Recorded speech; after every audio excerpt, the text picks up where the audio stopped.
there are several myths about the optionals. Just like many people say that this optional subject is of small syllabus.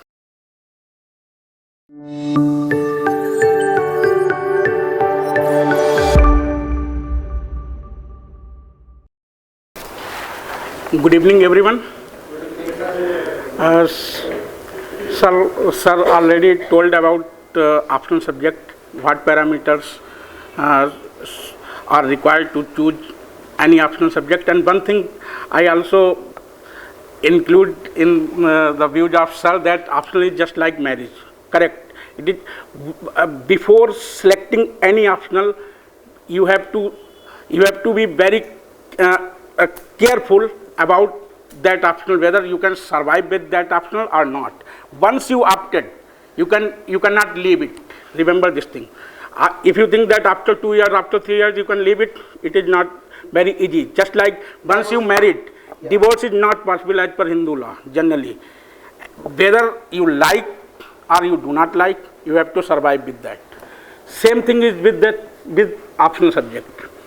And second things, there are several myths about the optionals.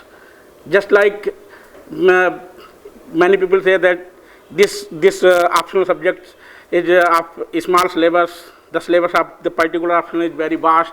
The syllabus of particular option is very small. This and this is the high scoring. This is low scoring. These are completely myth. If you write in unique way, definitely you will get marks in every optional.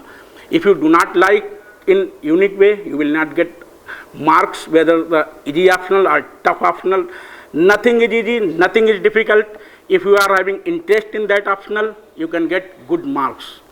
This is the simple thing. And remember this thing, optional plays an important role in your selection. You can see there will be a little variation in GS marks. You can observe that the marks of topper and marks of the last position, there will be different, not more than 60-70 marks in all 4 papers. But in optional, huge difference you can find. In optional you can get 260 and more than 320, 330. Before 3-4 years, this was generally myth that you cannot get good marks in history, and this time you can see the student having the subject history got first rank. It means marks can be obtained in that subject also. In every subject you can get marks. Here I will be discussing about the history subject. What are the positive things with this subject or what are the negative things?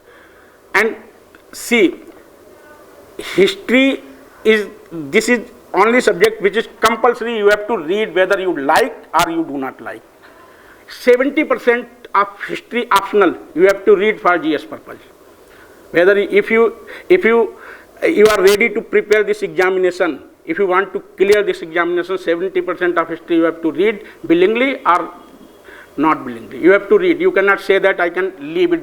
If you leave this subject, you can never get success in this examination. Because paper 1, the standard of questions asked in GS paper 1 are almost equal to the standard of question asked in optional paper. And almost you have to read all the things, approximately up to 70% of optional you have to read in GS paper. And second thing I would like to say that in history there are 2 papers. In every optional there are 2 papers. In paper 1, first question of history is map, based on map. And you know, in my time you have to mark the map, mark the particular site. But here no need to mark the sites. Site is already marked.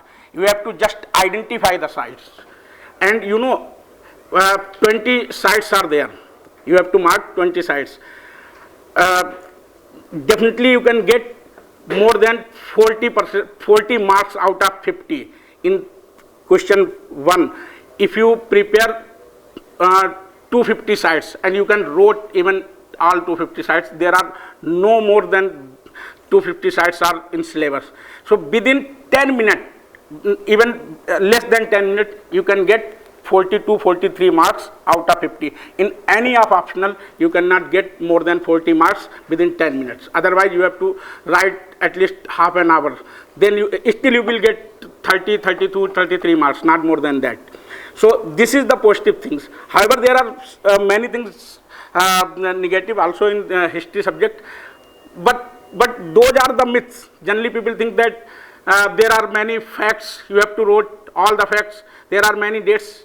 Listen, history is not the collection of facts.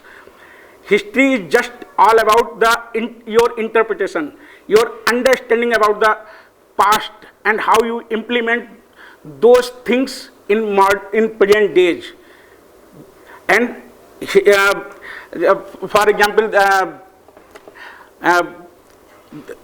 suppose Mahmud Ghaznavi invaded in India, and this type of perception is going on that Mahmud Ghaznavi destructed the temple and many people were forcefully converted into Muslims. This is general perception. If you are a student of history, then you can utilize your own mind whether it was possible that a person could forcefully convert all the people in Islam. And if he converted all the people in Islam, then 100% people should be converted into Islam because they had power.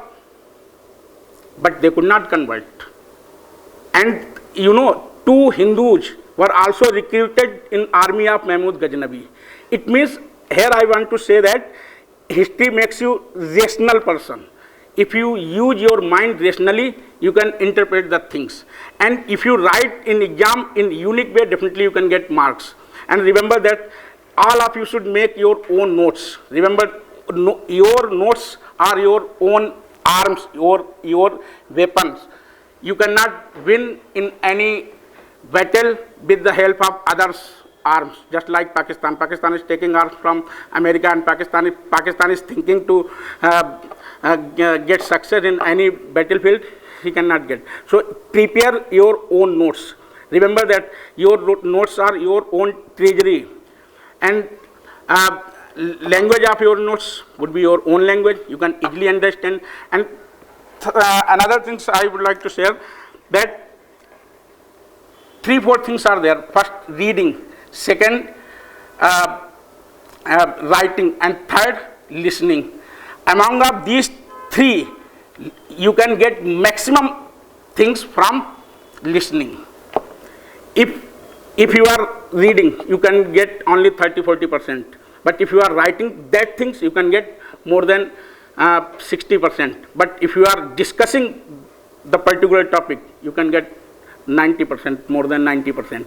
And the important thing is that you have to expose yourself on your booklet within given time period. This is only mandatory thing. You know the things, you do not know the thing, doesn't matter. If you are not able to expose yourself on your booklet in examination hall within given time period, you will get fail. You know everything. You are masters, you are whatever you are. But if you successfully expose yourself, you wrote the answer in examination within given time period, you will get success. It means the only important factor for success is writing. So everybody should focus on only answer writing. If you are able to write the things in examination, you will get success. If you are not able to write the things in examination within given time period, you will fail. Generally, it is very difficult to write all the questions in examination within given time period because of lack of practice. And believe me, if you are not practicing answer writing, you can never write all the answer in examination. Even generally, you try to write anything in 3,000 words in 3 hours. It is very difficult to write. You can try it. It is very difficult, and it can be enhanced. This writing can be enhanced only by practice. There is no any single formula through which you can speed up your writing. So these are the general things. And if you are thinking any myths, any doubt regarding the history optional subject, second thing, in history optional, see, first paper by attending this question, the first question, that is based on map, you can get good marks, and in second paper in world history, if you prepare world history properly, you can get good marks, because most of the students, they cannot attend the questions of world history, and without studying world history you cannot get international relation. If you want to understand international relation properly, you have to read world history, correct? So if you want to ask anything regarding this subject, and see, subject is not vast, it can also be completed within 4 months, other subject also be completed within 4 months, not more than 4 months, and there is nothing to memorize. Those students who attended my class, I never told any student to wrote to memorize this particular point. If your concepts are clear, definitely you can interpret the things, you can memorize all the things, but if your concepts are not clear, then you have to memorize the thing, you have to write the things. So if you are having any question regarding this subject, any doubt or any myth, if you heard from any of your colleagues, your seniors, then you can, yes? As you say, you have to write answer in unique way. Sir, what is this unique? Unique way means that you should not copy the notes of any other students. Interpretation should be your own. See, if you are examiner and I am giving you 10 booklet, and if you are getting all the same thing in 10 booklet, will you give the marks any of the student? This is the competitive exam. This is not the exam of your university exam that all are getting 60%, all will pass. Here one will pass. You have to write something extra in comparison to others. Are you getting? It means if your concepts are clear, you can interpret in your own ways. But conceptual clarity is necessary.